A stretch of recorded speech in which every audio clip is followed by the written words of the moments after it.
कोई स्त्री कहे कि द्रौपदी के 5 पति थे तो हमारे क्यों नहीं हो सकते?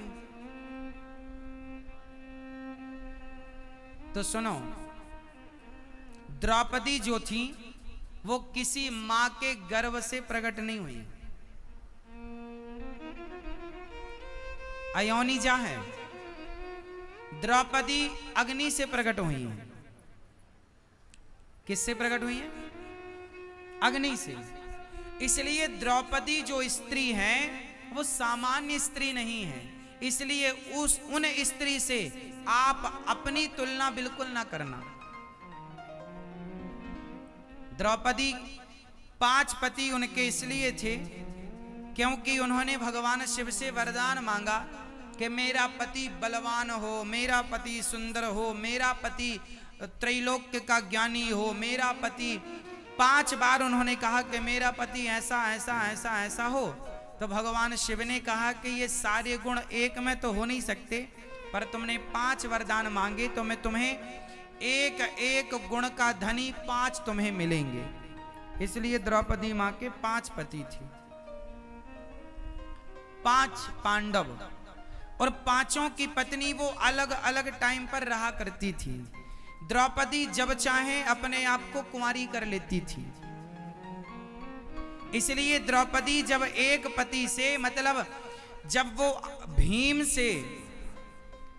जब भीम की पत्नी, लगभग वो 1 साल एक की पत्नी बनकर रहती थी, लगभग 1 वर्ष, कुछ दिन नियुक्त थे। जब उनका 1 वर्ष का कार्यकाल पूरा होता था तो वो एक से दूसरे, जब भीम से जब वो अर्जुन के पास जाती थी तो उस समय वो अपने आप को कुंवारी कर लेती थी, कुंवारी कन्या हो जाती थी। 5 कन्या है ना, उन 5 कन्याओं में एक द्रौपदी का भी नाम है। तो वो एक से दूसरे में जब जाती तो कुंवारी हो जाती। अब आप में इतनी सामर्थ्य तो है नहीं कि आप कुंवारी हो जाओ, और आप हो जाओ तो आप कर लो। इसलिए वो केवल 5 लोगों के लिए पावर है। 5 कन्याएं सुना होगा आप लोगों ने, उनमें है कुंती माता, द्रौपदी माता है ना, माता तारा, राजा बाली की पत्नी, बाली, सुग्रीव और बाली, मंदोदरी और अहिल्या। कितनी हो गई? हो गई 5।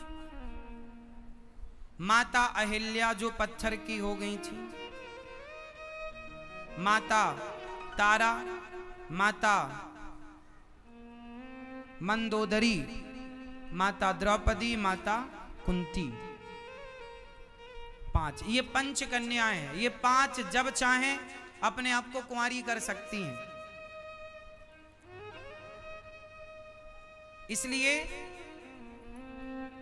इसलिए जब रावण मरा तो मंदोदरी सती नहीं हुई, मंदोदरी फिर से कुंवारी हो गई और फिर उन्होंने विवाह किया। तो ये पावर सबके पास नहीं है, जिनके पास पावर है वो। तो द्रौपदी मां के 5 पति और 5ओं से एक एक बेटा।